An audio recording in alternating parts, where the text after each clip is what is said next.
طالبان ته زه دا یوه خبره کوم که به تاسو کې یوه ذره هم ایمان او غیرت وای په ځای دې چې د مولانا فضل الرحمن استقبال وکړي او امیر خان متقي ورته لاس په لاس کې ورکړی داسې اوږه په اوږه ورسره روان ده لاس په لاس لکه د غربي هېوادونو امجنس باز نو تاسې به د استاد یاسر یوه پوښتنه ترېنه کړې وه چې یاسر هم څه کړی ده د ملا عمر پوښتنه به هم ترېنه کړې وه د ملا برادر پوښتنه به هم ترېنه کړې وه چې 9 کاله د پاکستان په زندانونو کې داسې شکنجه ورکړې چې حتی د ژبې کلالت یې پیدا کړی یعنی تاسې دومره زاویته شوي یاستئ دومره د نړیوالو د راتګ وږي او تږي یاستئ چې د دغه پېښور نه د فضل الرحمن په راتګ ته هم خوشحاله یاستئ د فضل الرحمن راتګ ته هم شیبې شمارلې ستا موبین او دا نور چڼي مړي 14 15 شپې په کندهار کې کوي د ملا هیبت خان په 200 مترۍ کې لرې نه یو لیدل هم نسي کولی خو فضل الرحمن هلته وزیر سره څنګ په څنګ ځکه کیني چې خپل کرنیل یې د خپل جرنیل یې د څه تشریفات په منځ کې نسته ده ستا د کابینې وزیران نسي لیدلی خو فضل الرحمن یې داسې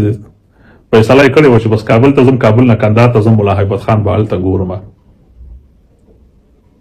4,000 ملایانو د لوی جرګې په تالار کې ونسو کتلی فضل الرحمن په یو بغ ویلې او ملاقات یې ورسره وکړه زه د طالبانو په مشرانو باندې غږ کوم چې تاسو که د فضل الرحمن نه استقبال کوئ هغه ستاسو په اصطلاح ستاسو د سنګر هغه ملګري چې تاسو ورته شهیدان وایي موږ ورته مردار وایي هغه ستاسې په اصطلاح هغه ستاسو شهیدانو د وینو څخه د هغو د ارواحو څخه تاسو ته شرم و حیا نه درته فضل الرحمن ته په استقبال کې ولاړ وئ فضل الرحمن ته مو مېلمستیا ورکړې څنګه فضل الرحمن ته د ارګ په ماڼۍ کې راغونډ شوي یاستئ رئیس الوزرا لومړی معاون دوم معاون بهرنیو چارو وزیر داخله وزیر ټول ورته راغونډ شوي یاستئ و دا فضل الرحمن سر پیاز کونی پیاز خپله په خپله خوله باندې وایي چې د امریکې په فرمایش د جهاد فتوا ورکړې خپله په خپله خوله وایي ویډیو یې پرته ده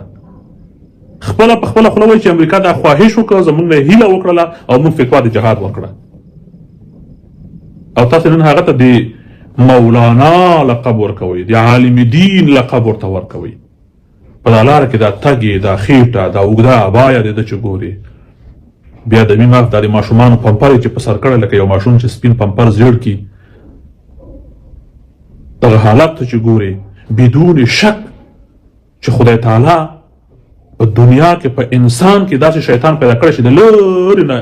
انس او جن او وړوکی او زوړو هر څوک پوهېږي چې دا شیطان رژیم شیطان ده رټل شوی شیطان ده د هغه راتګ ته هم تاسو خوشحاله یاستئ اسمان راولوېده اسمان جګ سو ترقي مو وکړه پرمختګ هم وکړه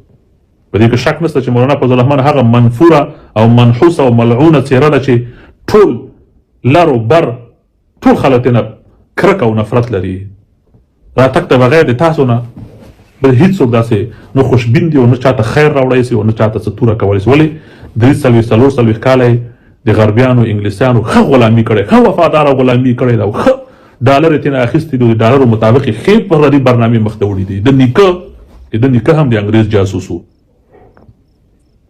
او یو جاسوس نن راغلی په خپل کلي کې یو ونه شو کولی چې د پارلمان دپاره یو څو رایې ترلاسه کړي پارلمان هغه یو سیټ یا یو چوکۍ وګټي او تاسې داسې ورته خوشحال وایي کیا هو گیا بھائی صاحب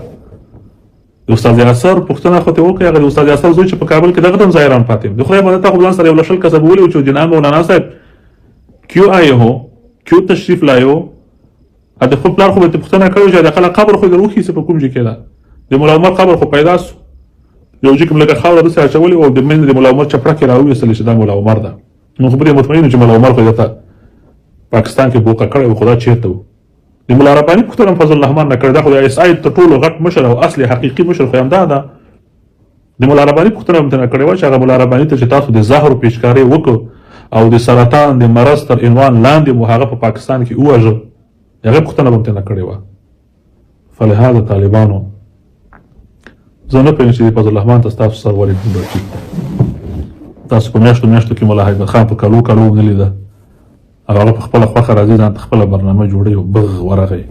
ملا فضلي ځکه وکته چې یو کرنیل ده نو څه دغه خاص ده ته خو ټول حقایق معلوم دي